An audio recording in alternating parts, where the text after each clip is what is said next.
Bueno, muy buenas noches. Nos encontramos con la doctora Liliana Silvera.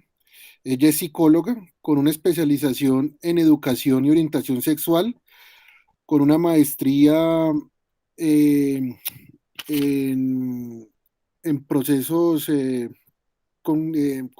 está haciendo una maestría actual en procesos cognitivos y con amplios conocimientos en inclusión.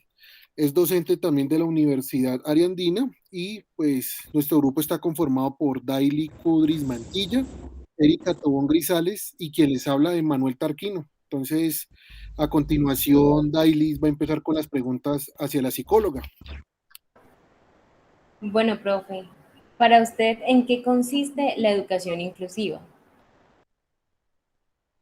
Bueno, la educación inclusiva plantea que todos los niños, adolescentes, jóvenes y adultos tienen derecho a la educación porque de acuerdo con la normativa internacional, todos tienen derecho a educarse independientemente de su condición étnica, de su condición social, incluso independientemente de que tengan una minusvalía o una discapacidad. Listo, profe. ¿Qué actores considera que son importantes a la hora de hablar de la educación inclusiva? Bueno, voy a tomar actores propios de la psicología, aunque podemos hablar de que la educación inclusiva es una metadisciplina en el sentido de que involucra muchas áreas del saber.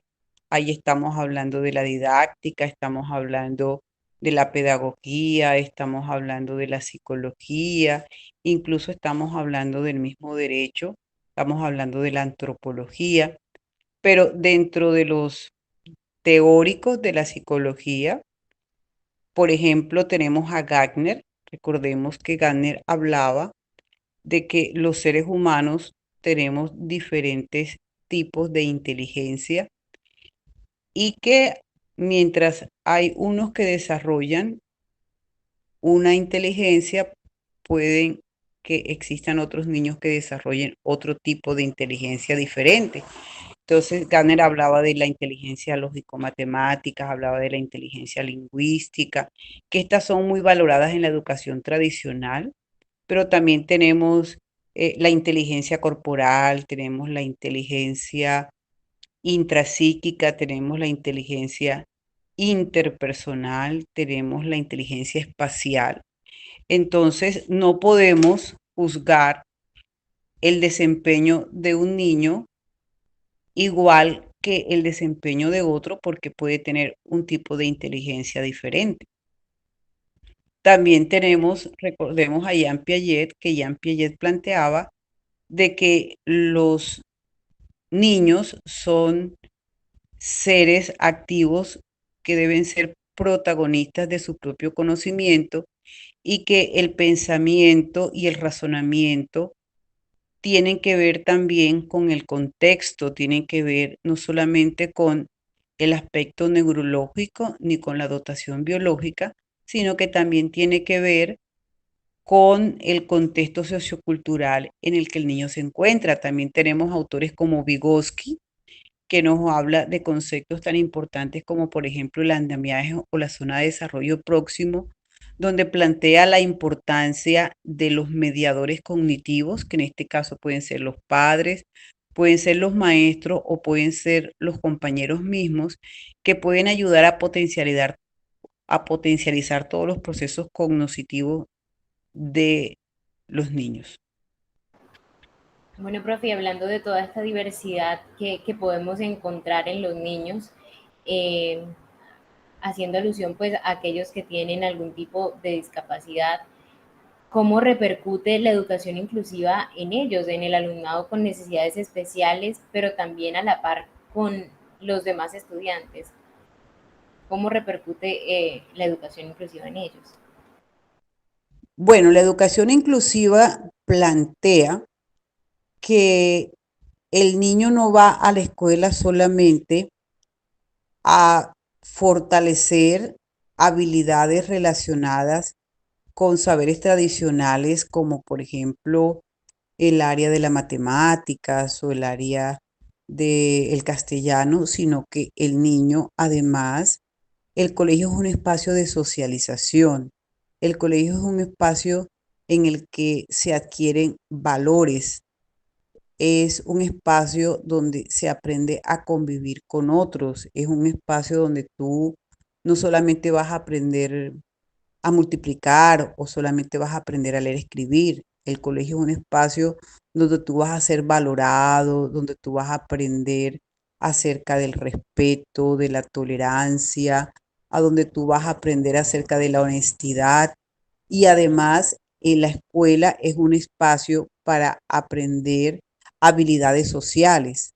Entonces, se ha encontrado que los ambientes donde existe un clima de inclusión son ambientes donde se benefician tanto los niños que tienen unas necesidades educativas especiales como los niños entre comillas normales, porque este es un ambiente de diversidad, es un ambiente en el cual hay respeto por el otro, es un ambiente en el cual hay reconocimiento de la dignidad del otro independientemente de sus capacidades intelectuales. Entonces, un ambiente inclusivo y un aula inclusiva es un aula que beneficia tanto a los niños que tienen una necesidad educativa especial como a los niños, entre comillas, con una inteligencia normal.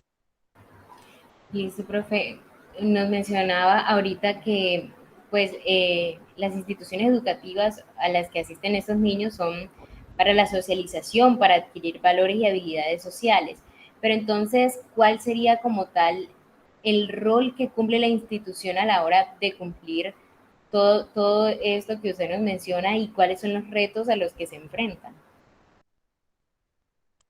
Cuando hablamos de inclusión, esto implica no solamente adaptaciones por parte del docente en el aula regular, sino que también exige adaptaciones y ajustes a la institución como tal. La institución tiene que garantizar, por ejemplo, que cuenta con todos los recursos pedagógicos, con todos los recursos didácticos, con toda la infraestructura física que garantice la inclusión educativa de ese estudiante. Ahora, hay que tener en cuenta qué tipo de estudiantes están en una institución específica en particular. Por ejemplo, si una institución entre sus estudiantes tiene niños con discapacidades motoras, la institución tiene que adaptar su infraestructura para garantizar el acceso de esos niños a la institución educativa. Pero si en cambio la institución tiene dentro de su grupo de estudiantes, por ejemplo, niños ciegos, la institución debe saber que tiene que garantizar unos recursos como por ejemplo libros en braille o computadores con pantallas con lectores para garantizarle a esos niños una educación de calidad. Claro, profe. Y bueno, hablando de Colombia, ¿considera que actualmente se promueve la inclusión educativa en nuestro país? Bueno, aquí en Colombia podríamos decir que existe una gran contradicción entre lo que dice la normatividad, porque tenemos la resolución 1472 del 2017 acerca de lo que es la inclusión educativa, pero otra cosa es lo que se vive en realidad en las aulas. Aunque tenemos una reglamentación y una normatividad que especifica claramente cuáles son las responsabilidades de la institución, cuáles son las responsabilidades del Estado, cuáles son las responsabilidades de los entes territoriales, cuáles son las responsabilidades del docente en el aula. Todavía hay una gran lucha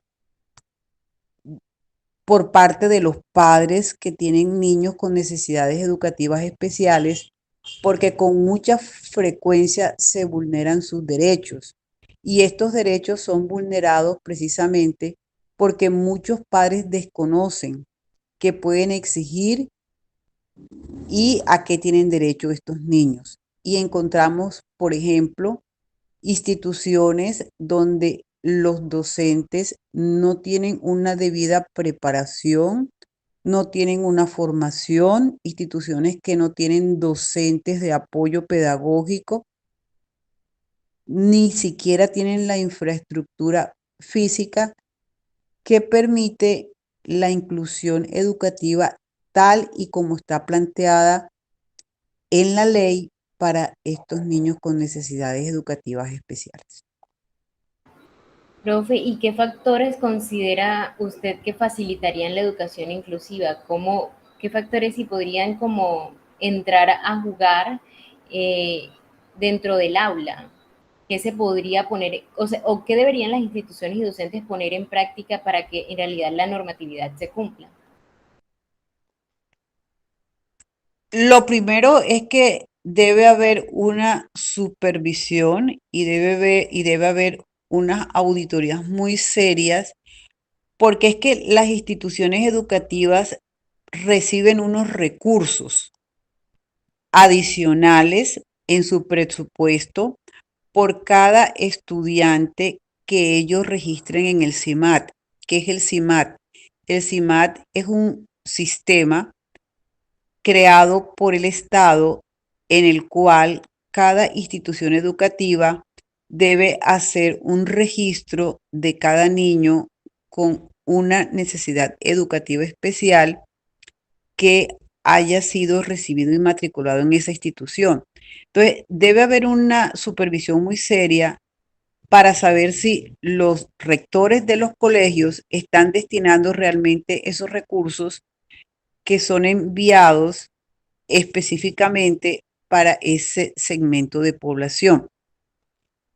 Eso garantizaría, eso garantizaría que las instituciones realmente adquieran los recursos didácticos, los recursos pedagógicos, el personal de apoyo necesario para garantizar una educación de calidad a esos estudiantes. Eso con respecto a la institución educativa. También se necesitaría una amplia, seria y sistemática formación de los docentes para que ellos sepan en el aula cómo es el manejo y cómo es la intervención pedagógica y cuáles deben ser los ajustes razonables que se deben hacer para cada caso en particular. Bueno, profe, y ya última pregunta, aprovechando que usted es psicóloga, ¿qué recomendación le haría usted a los psicólogos educativos actualmente para promover la inclusión educativa? Los psicólogos educativos en las instituciones tienen un papel protagónico en el tema de la educación inclusiva. Primero porque ellos deben ser los garantes de que los derechos de estos niños no sean vulnerados. Ellos son los encargados de hacer las evaluaciones y las valoraciones psicopedagógicas y ellos también son los encargados de dar lineamientos específicos a los docentes de aula y a los docentes de apoyo acerca de cuál es el manejo adecuado de cada estudiante de acuerdo con su necesidad educativa. Okay, bueno, profe, muchísimas gracias por regalarnos estos minutos, este espacio, esta entrevista. De verdad, es muy enriquecedora y nos da mucha luz para lo siguiente, el paso que sigue. Y bueno, y también nos llena de muchos retos para el futuro. Bueno, con mucho gusto. Profesora, muchas Que gracias, tenga, una feliz noche y de nuevo es una nueva oportunidad para empezar a construir esa integración que se requiere en torno a la inclusión, ¿no? Valga la redundancia. de todas maneras hay una claridad. No hay que confundir la integración educativa con la inclusión educativa. Son dos conceptos muy distintos. Hace algunos años lo que existía era eso que tú hablas, la integración educativa. ¿En qué consistía? En que efectivamente el niño se recibía en el aula, pero el hecho de que el niño estuviera en el aula regular no garantizaba que él fuera incluido. La inclusión lo que propone es que el niño, además de ser integrado, también sea incluido, es decir, que forme parte activa y protagónica en su grupo y que sus aportes sean significativos en todo el aprendizaje, tanto individual como colectivo. Listo, profe, excelente aclaración. Muy buena e interesante aclaración, profesora. Muchas gracias. Sí, muy Bueno, agradecidos con los aportes que nos has dado en esta oportunidad. Y como decían mis compañeros, esto nos genera pues como una lluvia de ideas y nos abre pues también como los conocimientos previos que ya teníamos para llevar a cabo no solamente este trabajo, sino también nuestro qué hacer en un futuro. Mil gracias. bueno, buenas noches para servirles. Que Bueno, estén muy profe, bien. feliz noche, descansen. Bueno, Daily, bueno, que estén muy bien.